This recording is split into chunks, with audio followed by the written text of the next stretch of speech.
Hello বন্ধুরা, তোমরা সবাই কেমন আছো? আশা করি ভালো আছো, আমিও ভালো আছি।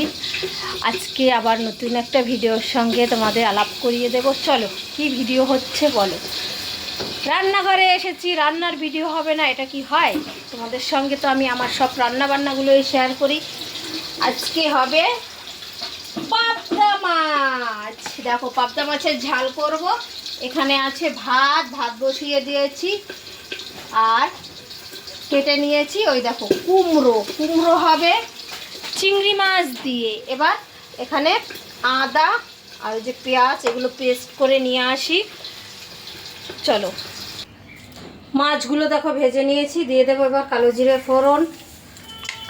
ফোড়ন দিয়ে এবার ঢেলে দেবো এই যে মশলাটা করে রেখেছি আমি। এখানে আছে টমেটো, আদা, লঙ্কা আর একটা পেঁয়াজ বেটে নিয়েছি। এটাকে দিয়েই বানিয়ে ফেলবো ঝাল মাছের।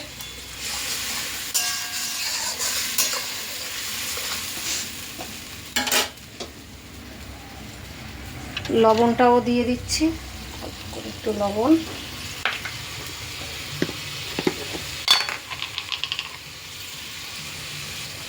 দিয়ে দিচ্ছি হলুদ। জামা কাপড় মেলতে চলে এলাম রান্না করতে। একটুও শান্তি নেই। ভাতটা দেখি কদ্দূর হয়ে গেছে। এই তো ঝড় বৃষ্টির দিন, কখন ঝড় বৃষ্টি নামে বলা যায়। এবার কষানো হয়ে গেছে দেখছো। এবার জল দিয়ে দেব। দেখো, জল দিয়ে দিয়েছি, দেখাতে পারিনি, ঝোলটা দিয়ে দিয়েছি। কেননা ফোন এসেছিল, ফোনে কথা বলতেছিলাম, ওর জন্য আর দেখাতে পারলাম না। মাছগুলো দিয়ে দেব, একটু পাতলা ঝোল রাখবো কেননা ঝোলের কিছু। আর এখানে দিয়ে দিচ্ছি ভাজা মশলাটা একবারেই, ঝোলের কিছু নাই তো ওর জন্য। এটাই ঝোল, এটাই ঝাল। এখন একটু ভালো করে ফুটুক। দেখো, মাছের ঝোলটা হয়ে গেছে, এখন আমি নামিয়ে নেব তাকে, তারপরে অন্য তরকারি বসিয়ে দেবো।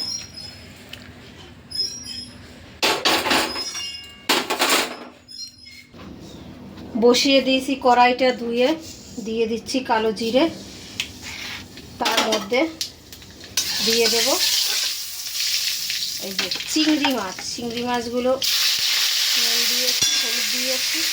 এবার চিংড়ি মাছগুলো দিয়ে দিচ্ছি। এগুলো ভালো করে ভাজা করে নেব। এখানে আছে আদা আর লঙ্কা, এর মধ্যে হলুদ, নুন পরিমাণ মতো দিয়ে দিচ্ছি। এই যে ভাজা হয়ে গেছে চিংড়ি মাছ বেশি ভাজি না, বলো তো শক্ত হয়ে যায়, চাবানো যায় না। তার মধ্যে এটা ঢেলে দিলাম মশলাটা।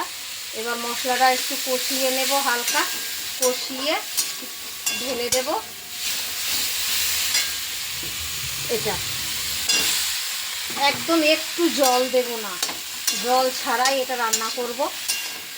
দেখো এরকম করে এবার ঢেকে দেব, কিছুক্ষণ ঢেকে রান্না করে নেব।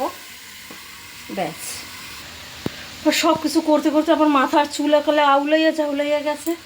এই দেখো, কুমড়ো রেডি। এই ছিল আজকে রান্না বান্না, পাবদা মাছের ঝাল, চিংড়ি মাছ দিয়ে কুমড়ো, এগুলোই আজকে। তোমাদের যদি আজকে রান্নাবান্না ভালো লাগে, লাইক কমেন্ট শেয়ার করে আমার পাশে থাকবা। সবাই ভালো থেকো, সুস্থ থেকো, টাটা।